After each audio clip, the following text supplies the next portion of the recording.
In this week's episode, I'm joined by Karl Dunn, him, author of How to Burn a Rainbow, the first book about gay divorce. This week, our conversation is about upfront tuition funding, increased safety for women travelers in India, Pottery Barn's latest collection, and more. Hey there, my name is Bernadette Smith, and I'm a keynote speaker and writer. My pronouns are she and her. Welcome to 5 Things in 15 Minutes, my weekly show where I bring good vibes to DEI. That is good vibes to diversity, equity, and inclusion with a little dash of corporate social responsibility. What I have found is there are lots of news stories about what's going wrong in the world and lots of negative data. But there are also a lot of things going right. That's what I like to focus on. I search for stories that we can be inspired by and learn from. My hope is to inspire you to experiment with some of these actions and policies to help you build a more inclusive world.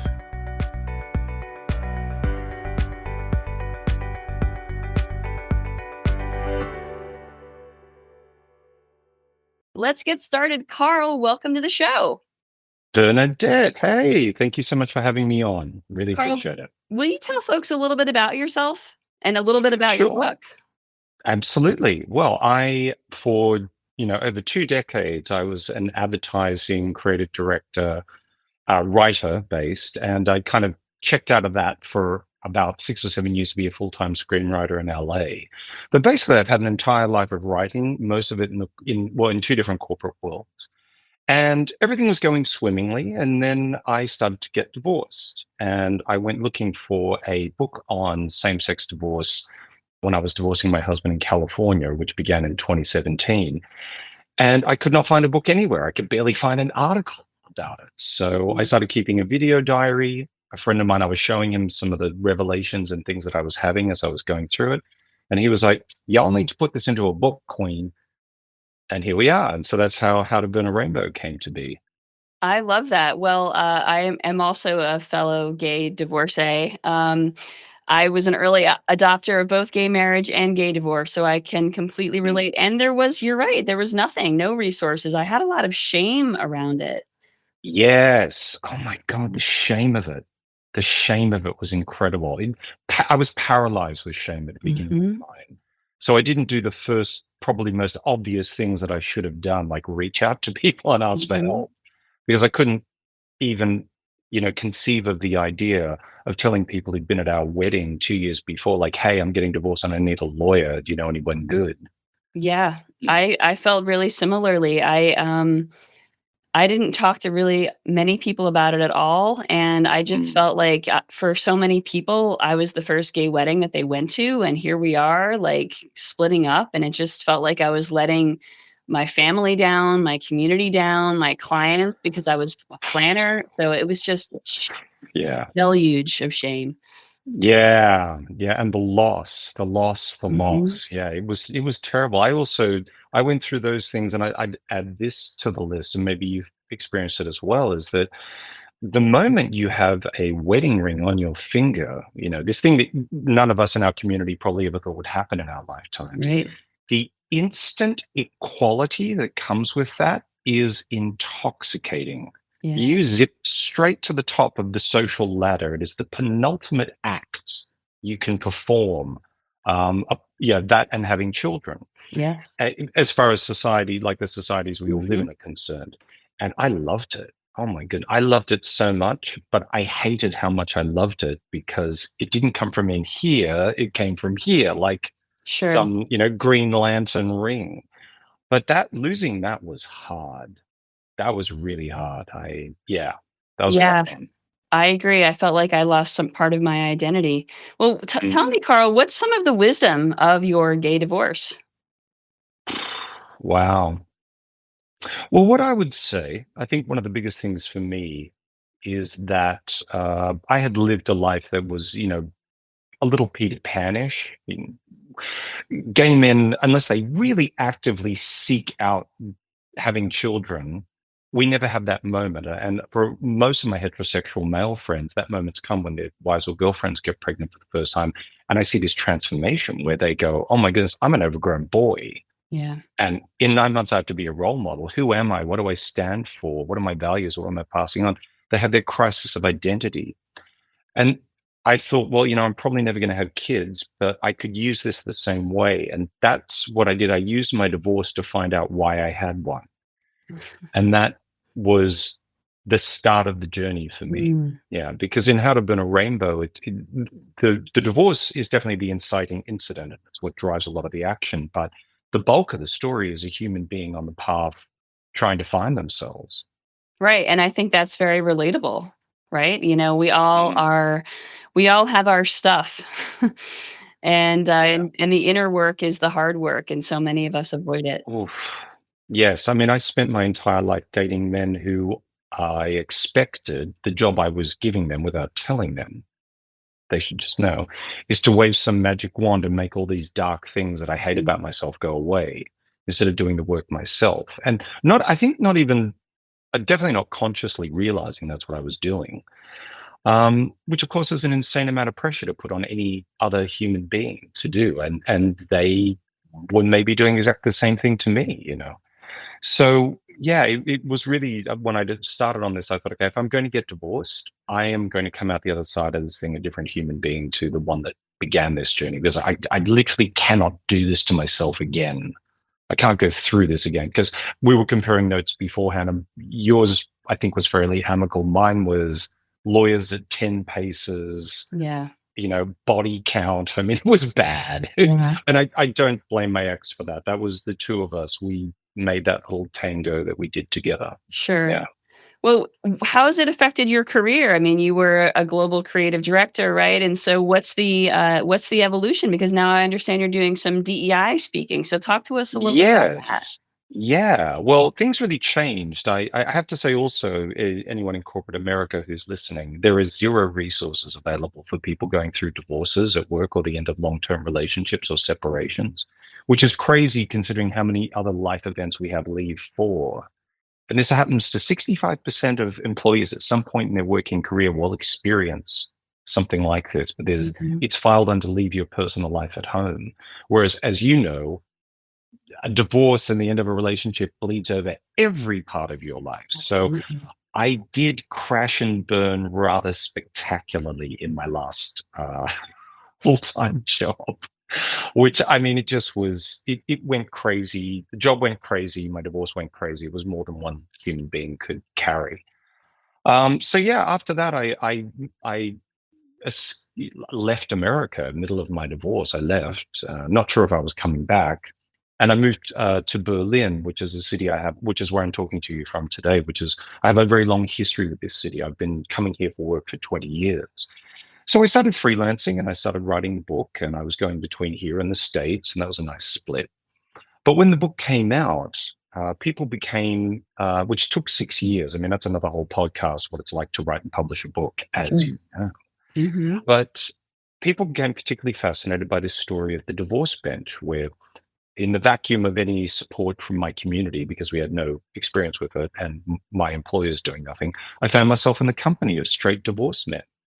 And what what a life raft that was for me. I mean, it was incredible. Like, the last thing I expected to get out of my divorce was to lose my lifelong fear and apprehension towards heterosexual men, which I think would probably ring true for most gay men my age.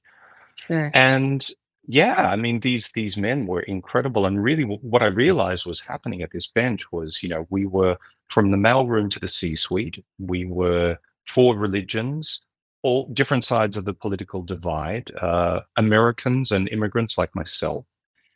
And we all were a team. We all got on together. We didn't necessarily agree about everything that was going on in the world, but our divorces and the supporting of each other going through it, because we knew what that was like, Mhm. was the most important thing. So it became this fascinating microcosm of DEI. We don't have to all love each other all the time. We don't have to sing Kumbaya and sit around a campfire together, but we can treat each other with incredible respect and trust. This was the amazing thing. These men became not just they became not just my friends and advisors, they became like my closest inner circle.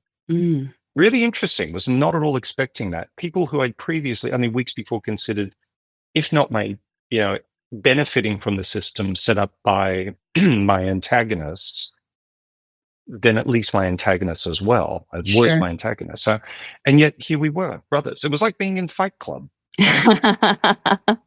And now you speak about that. That's really I amazing. do.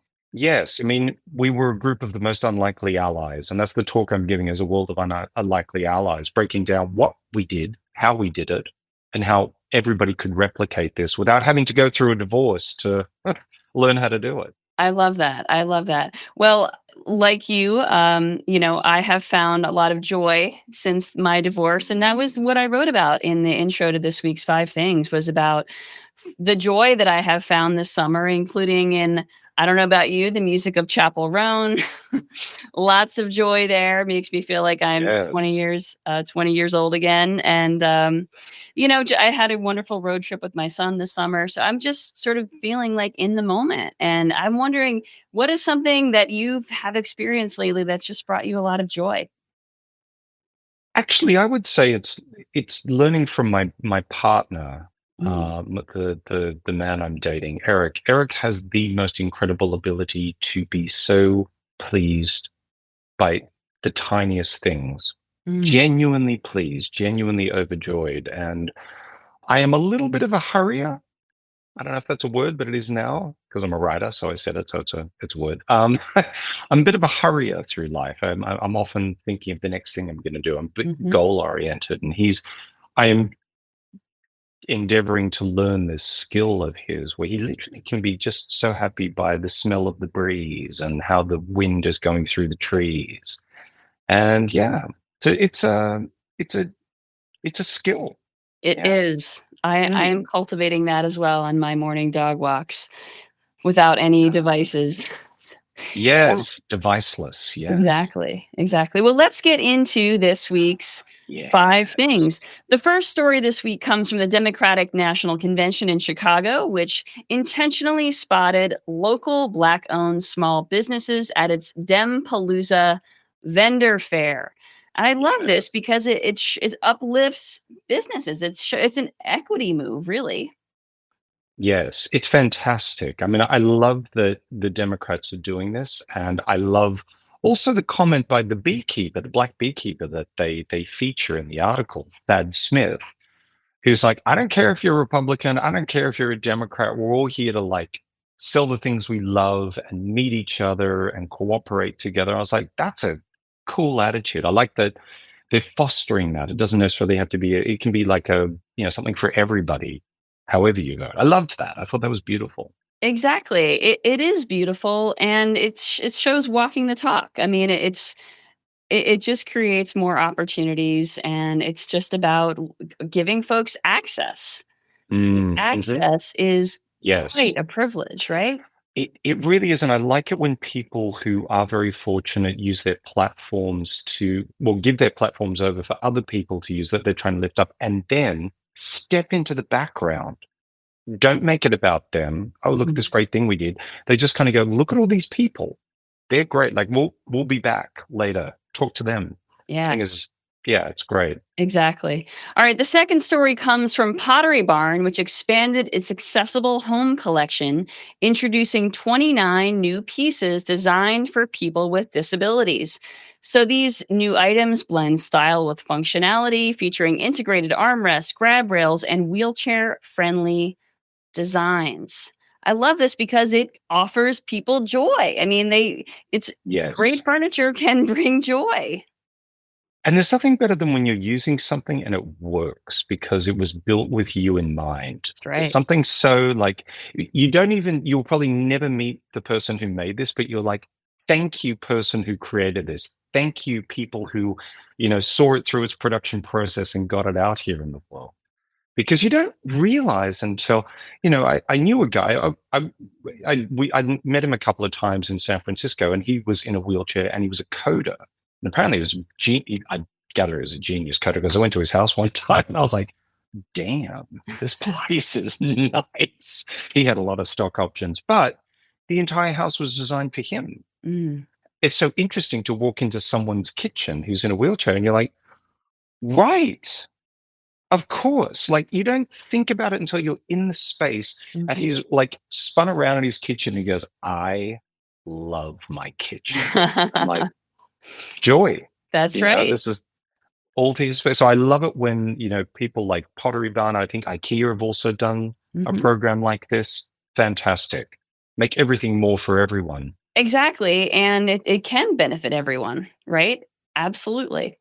Mhm. Okay, the third story this week comes from IndiGo Airlines, which is based in India, and it now allows women passengers to choose seats next to other women. So they have over 2,000 flights a day. And the way this is set up is that there are pink icons where for seat selection apparently, and this is about growing concerns about women's safety while traveling in India. There are female only train cars that are common, but there have been lots of issues with harassment. And so this is a Mm. really smart solution. It's a great idea. I was like, wow, Indigo, golf clap. That Yeah. is brilliant. What a brilliant idea. And I liked the way the UX works, where once you've put in your gender at the beginning when you're booking, the pink seats are only visible to other female passengers or Hmm. people who are going to book. I was like they really thought it through. They really That's thought it right. through. And even if you don't use it, I don't, I'm not a woman, and I may or may never fly Indigo Airlines. Just to know that someone's doing that, you think that's nice. Like, that's some great corporate responsibility. I mean, of course, it always attracts the naysayers, and people start poking holes in it straight away. But nothing is perfect, but it's moving. It's moving in the right. Because when I heard that, I thought that's brilliant. I hope other businesses where they're experiencing problems like this can also adopt the same idea. That's right. I mean, and imagine the customer loyalty. I mean, that's obviously just great business. So Mm, it's, I love the stories that I love are where there's wins all around. Same thing with Pottery Barn. mm, I mean, the customer loyalty there is yes. just it matters. So this isn't just about being accessible and inclusive. It is, but there's of course always got to be a business objective. It's good business. That's It's right. just good business. Like, good business. I think that, people often will poke holes at things like this and be a little cynical about it being a business move. But any business who's doing its business well is keeping all of its customers happy Yeah. and making real efforts to do that. So this is bravo to the companies who are really trying to include everyone, to think about everyone. Yeah. Exactly. All right, the next story is from New York City, which has a new relaxation and stress management program for transit workers who have been experiencing an increased number of violent assaults. And it's offering these workers classes and breathing exercises and meditation tools to help them manage anxiety in high pressure situations. I think this is a bit of a, I don't know, kind of a band-aid fix. gotta gotta manage. I'm glad you said it. I'm glad you said it, because I was like, I don't want to be the wet blanket on this, because this is good. This is a good thing they're doing for their employees. And as someone who's a fan of meditation and yoga, I think wonderful that more people are tapping into it. However, and it's a big however, I honestly think this is a symptom of us not, as a society, us not looking at what is the great reckoning that came out of COVID. What is the Mhm. change in all of our behaviors? That, I mean, I see the desperation and anger of people everywhere. And then you've got these frontline public transport drivers Mhm. who are copping the brunt of it. This is a great story, but I think the biggest story is, why are we not looking at that? Because we're seeing it everywhere. I find it in myself. Like, if I'm on a call and there's someone I'm speaking to, and I'm angry because I'm calling about something that I'm not happy with, I really have to check myself sometimes and go, don't go on a Mm. tizzy, because there's no consequences to this. There's a human being on the other side of this phone who is, you know, attempting to get through their day and have some fun. So it's like, all right, let's solve the problem, but let's see how nice we can make the whole interaction ourselves. So I think, but there's something about us. I think we're a little unhinged since COVID. The You know what I mindfulness mean? lessons should be to the customers as well as Yeah, the 100%. And instead of being punitive, where it's like, let's catch them and jail them, it's more about why are we doing this? What is happening to us? as a Because we society. see it, we see it in restaurants, we see it on public transport. It's out in public everywhere. We all notice these outbursts in all of our cities. Yeah. So yeah, I think that's while I'm glad that they're doing that for their drivers and for their workers. I think we all need to have a little mirror moment. Yeah. Mm, We absolutely. Mindfulness is it benefits everyone truly. mm, All mhm. right. The fifth story this week comes from Trane Technologies, which is a large HVAC company, heating and air conditioning. It has revamped its tuition assistance program to offer upfront funding for education, changing away from a reimbursement model. And that has impacted nearly 700 plus employees. Wow, It's and so people are taking advantage of this. They're getting great. degrees, they're getting additional certificates, and I mean, this is great. It's great for loyalty, it's great for retention, all of that. Yeah, this is when I read this article, I thought this is it feels almost like a no-brainer Mhm, that if you reimburse people for taking these courses, why make them go and find all that money up front so they can take the course and then you're going to pay it anyway. mhm. Just pay it out at the beginning. Like it literally makes no difference to the companies. So how nice that they've just shifted that because the enormous difference it makes for people is wonderful. I love the quote, Dave Regnery, I hope I'm saying his name correctly, the CEO, who had tried to study for an MBA and work a full-time job. So he lived it. He went through it himself. Said education has got the highest returns of any investment you'll make in your company. And I was like, brilliant, 100%. And also what I thought was interesting, even if someone, let's say he had not had to go through that, but had, his MBA and all these things before he ever got that job and was never faced with working and studying and trying to find the money to study at the same time. Mhm. All it would take is for a different kind of CEO to walk down to the floor and go, hey, everybody who's studying, what's the biggest pain point here? And they all would have said that. He's like, oh, yeah, you know what? 100%. That makes sense. I hadn't thought about that before. A question, a conversation, listening, Yeah. and the change that's done. So I hope Dave's example is inspiring people who haven't lived it to Show some hop down to the other curiosity. floors, show some curiosity. Yes. Yeah, Yes, I show some agree. curiosity. I agree. I Mm, mean, that's the idea with all of these stories every week is to find inspiration, things that you can mm, test out, and this is a perfect example of something that's really simple but very, very impactful. I mean, that's the mm. premise here. So thank you. Carl, it has been an absolute pleasure having you Yeah. on the show. How can folks get in touch with you? I'm very easy to find. I am not camouflaged at all. So Karl Dunn, KarlDunn, that is my .com.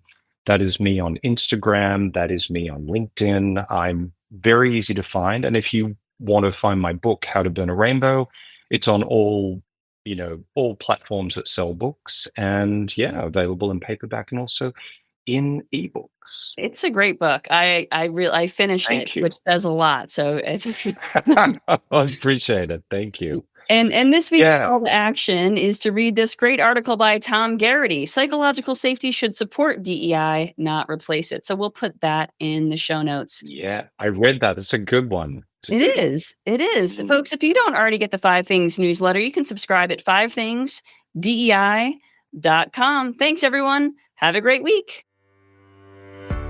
Thank you for listening to 5 Things in 15 Minutes. I hope you found yourself inspired by at least one of this week's stories. If you did, would you mind sharing it with a colleague and leaving us a review on your favorite podcasting platform? And if you don't already get my 5 Things newsletter, join at fivethingsdei.com. I'm Bernadette Smith, and I'll see you next week right here for 5 Things in 15 Minutes, bringing good vibes to DEI.